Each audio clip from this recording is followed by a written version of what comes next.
నమస్కారము. నా పేరు డాక్టర్ బి సునీత. గృహ విజ్ఞాన శాస్త్రవేత్తగా కృషి విజ్ఞాన కేంద్రము ఆమ్దాల వలసనందు పనిచేయుచున్నాను. మన కుటుంబ సభ్యులందరూ ఆరోగ్యంగా ఉండాలి అంటే సమతులమైన ఆహారం తీసుకోవాలి. సమతుల ఆహారం అంటే పిండి పదార్థాలు, మాంసకృత్తులు, పండ్లు, ఆకుకూరలు, కాయగూరలు అన్ని తగిన పాళ్లలో మనం తీసుకోవడం నే సమతుల ఆహారం అని అంటాము. దీనివల్ల మన ప్రతిరోజు ఒక మనిషి 250 గ్రాముల ఆకుకూరలు, పండ్లను ప్రతిరోజు తీసుకోవాలి. అప్పుడు అది మనకి ఆరోగ్యానికి ఎంతో శ్రేయస్కరం. కాయగూరలు ఎక్కువ ధరను కలిగి ఉండడం వల్ల సామాన్య మనుషులందరికీ చాలా కష్టంగా ఉంటుంది. దీనికి మంచి పరిష్కారము పెరటి తోటలు పెంపకం.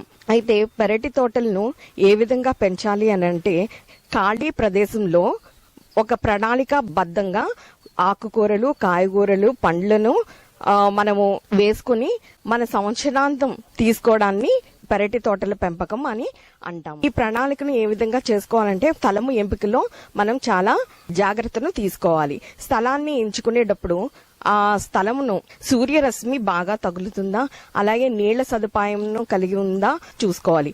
అలాగే చుట్టూ కంచెను కూడా మనం ఏర్పరచుకోవడం వల్ల పశువుల బెడదల నుంచి, అలాగే కోళ్ల బెడదల నుంచి మనము జాగ్రత్తను మనము వహించగలుగుతాము. అంతే మన తరువాత విత్తనాల ఎంపిక విషయంలో కూడా నాణ్యమైన విత్తనాలను మనం తీసుకోవడంలో తగిన జాగ్రత్త తీసుకోవాలి. అలాగే అదే విధంగా పెరటి తోటను మనము వేసుకునేటప్పుడు దాన్ని బాగా దున్ని ఆ తర్వాత మడులుగా చేసుకొని ఆ తర్వాత దానిలో కంపోస్ట్ గాని, వర్మీ కంపోస్ట్ గాని, ఎరువులను గాని మనము వేసుకుని మడులుగా చేసుకుని మనము విత్తనాన్ని వేసుకోవాలన్నమాట.